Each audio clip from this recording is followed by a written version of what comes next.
నమస్తే, welcome to red TV. ఈ రోజు మనతో పాటు సూర్య ఉపాసకులు sun spiritual society founder Vikramaditya garu ఉన్నారు. మాట్లాడతాం సార్. నమస్తే సార్. సూర్యోస్మి. సార్, చిన్నపిల్లలు చురుగ్గా లేకపోయినా లేకపోతే సరిగ్గా చదవట్లేదు అన్నా కానీ ఎక్కువగా ఒక మాట వినిపిస్తుంటుంది, మీ పిల్లలకి దొండకాయలు ఎక్కువ పెట్టకండి, బుద్ధి బండబారిపోతుంది అని అంటూ ఉంటారు, మొద్దుబారిపోతుంది అని అంటూ ఉంటారు. ఇది ఎంతవరకు వాస్తవం అండి? అంటే బెండకాయలు పెట్టండి కానీ దొండకాయలు పెట్టకండి అని అంటారు. మీరేమో స్కిన్కి సంబంధించి ఏదైనా ఇబ్బందులు ఉంటే దొండకాయ జ్యూస్ తాగండి అని అంటున్నారు. చాలామంది ఒకవేళ అమ్మో ఇది తాగితే మాకు బ్రెయిన్ ఏమన్నా ఇదైపోతుందా, మేము డల్ అయిపోతామా అనే కన్ఫ్యూజన్ కూడా ఉంది. ఒకసారి క్లారిటీ ఇస్తారండి.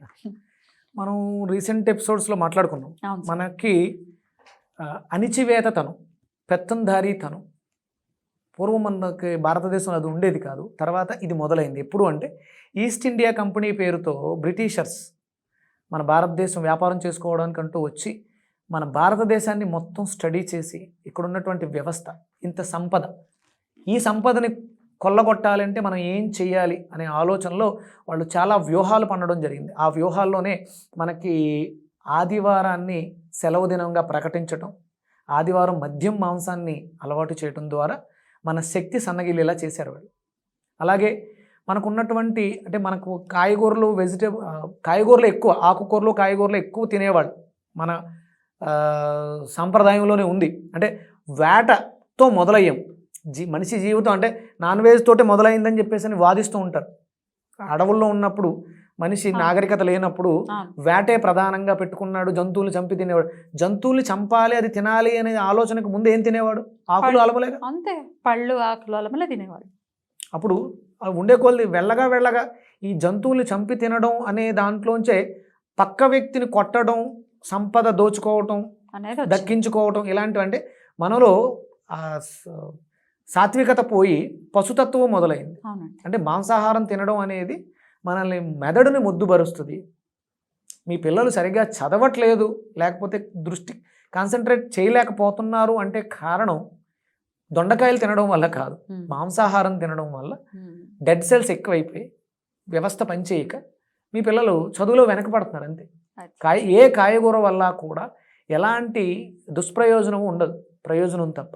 అంటే ఇక్కడ ఇలా మాంసాహారం ఎలా అయితే అంటకట్టారో మనకి పనిచేసే వాటి మీద చెడు ప్రభావాల్ని చూపించారు వాళ్ళు. నెగిటివ్ని ఎక్కువ ప్రచారం చేశారు.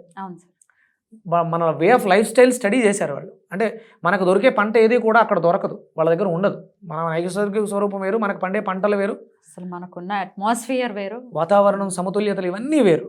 వీటి మీద స్టడీ చేసి మన లైఫ్ స్టైల్ని అంతా రీసెర్చ్ చేసి ఇక్కడ మనకి ఏదైతే బాగా ఉపయోగపడుతుందో దాని మీద నెగిటివ్ ప్రచారాన్ని ఎక్కువ చేసుకుంటూ వచ్చారు. అంటే ఒక చిన్న బలహీనత ఉన్నప్పుడు ఎడ్యుకేట్ చేయడం అంటే అన్ఎడ్యుకేట్ చేసుకుంటూ వెళ్ళారు.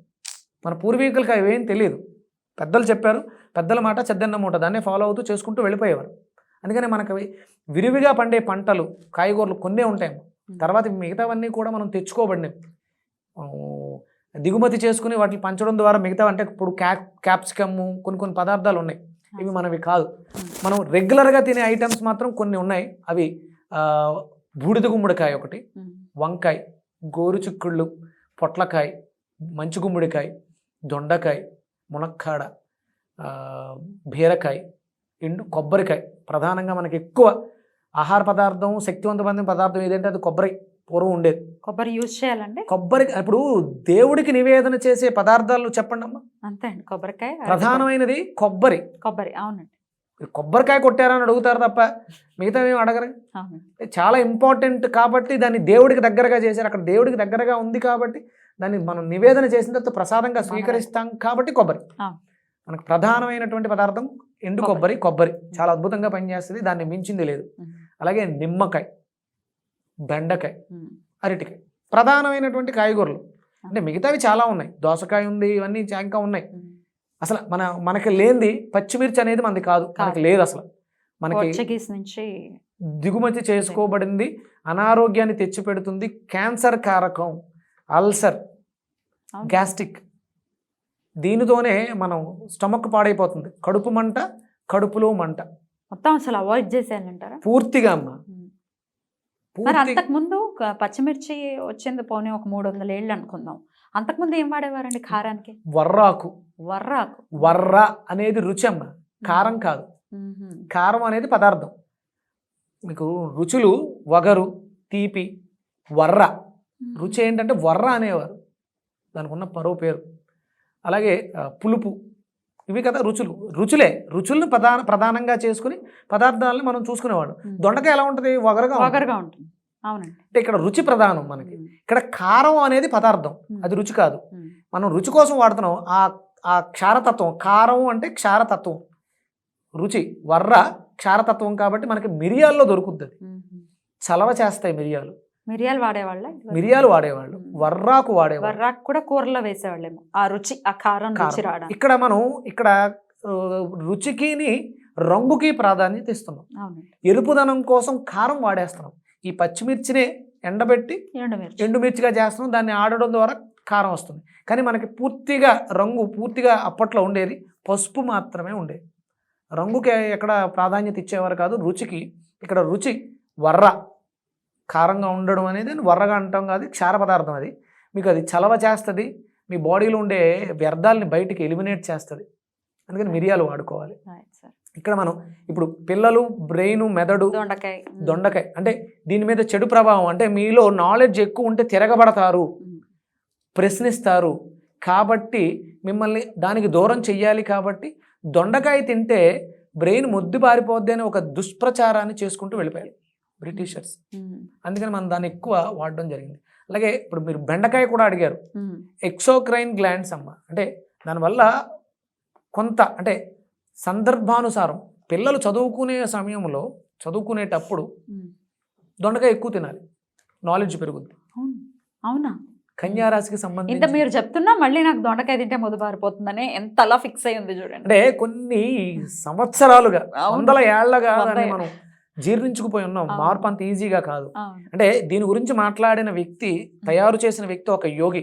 హిమాలయాల్లో తపస్సు చేసి దివ్య దృష్టితో వీటిని చూడడం, దీన్ని స్ప్రెడ్ చేయడం జరిగింది.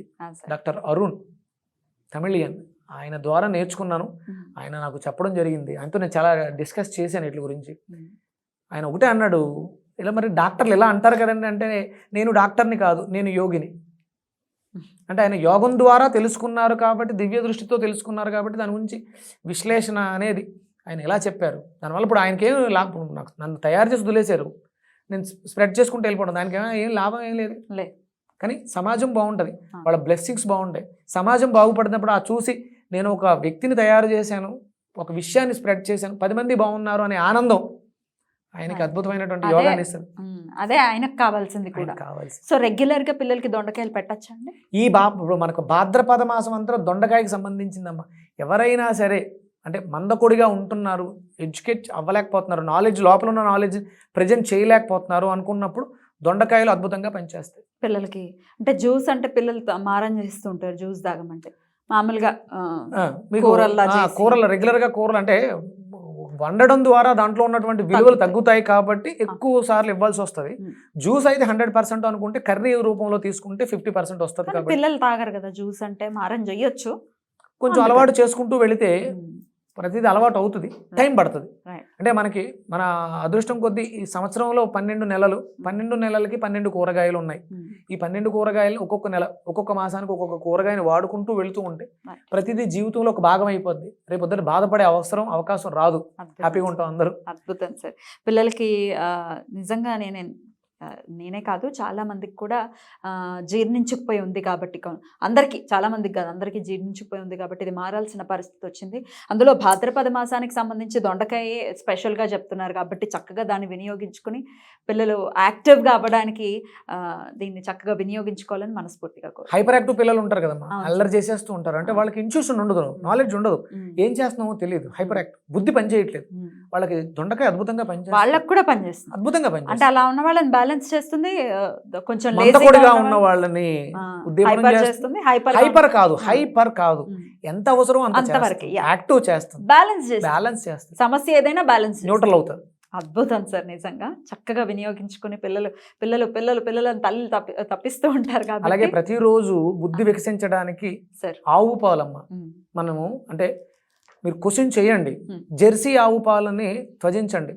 లీటర్లు 100 రూపాయలు 200 పెట్టి కొనుక్కు తాగొద్దు. దేశీ ఆవు పాలు పసుపుగా ఉంటాయి కదా, పసుపు యాంటీబయాటిక్, అవును. వ్యాధి నిరోధకని ఇస్తుంది, అలాగే నాలెడ్జ్ని కూడా ఇస్తుంది. ఆవు పాలే తాగాలి. ఆవు పాలు తాగాలి, కంపల్సరీ ఆవు పాలు పిల్లలకి ఇవ్వండి. Right. హాస్టల్లో ఉన్న వాళ్ళని ఆ యాజమాన్యానికి చెప్పండి, మీ పిల్లలకి ఆవు పాలు ఇవ్వమని చెప్పండి, అడగండి. అంటే పాలు ఇస్తున్నారు, అక్కడ ఇస్తారు కంపల్సరీ, అది గేదె పాలు ఇస్తారు. కానీ ఆవుకి మనం మారగలిగితే భారతదేశ సంపద మొత్తం ఆవువే. బ్రిటిషర్స్ ఎంటర్ అయ్యి మనకి టీ ఇవ్వడం అలవాటు చేశారంట. టీ ఇచ్చారు, టేస్టీగా ఉంది, అలవాటు పడ్డాం. తర్వాత టీ ఇవ్వడం ఆపేశారు. ఏంటి అంటే పౌడర్ ఇవ్వడం మొదలుపెట్టారు. ఇంటికి వెళ్ళి మన ఆవు పాలతో కాసుకునేవారు వాళ్ళు. రుచి ఇంతకు ముందు ఉన్నట్టు ఉండేది కాదు. ఏంటని అడిగితే మా దగ్గర వేరే జంతువు ఉంది, దాని పాలు చిక్కగా ఉంటాయి, అందుకని మా టీ రుచిగా ఉంటుందని చెప్పేసి అని. మరి ఎలా అంటే మా మా దగ్గర ఉన్న జంతువు చాలా కాస్ట్లీ, మీరు 2 ఆవులు ఇస్తే 1 గేదె ఇస్తామని చెప్పేసి మన ఆవుని అంతటిని పట్టుకెళ్ళిపోయారు. అయ్యో, కేవలం మనం రుచికే ప్రాధాన్యత ఇస్తాం. ఆవు పాలు శ్రేష్టం. అసలు ఆవు పాలే రుచిగా ఉంటాయి మళ్ళీ మాట్లాడితే కదండి. రీసెంట్గా ఒక ఆవిడతో మాట్లాడానమ్మా. వాళ్ళ మనవడు ఇంచుమించు 8 సంవత్సరాల వయసు, ఏమీ తినడు, ఓన్లీ ఆవు పాలే తాగుతాడు. అదేంటి?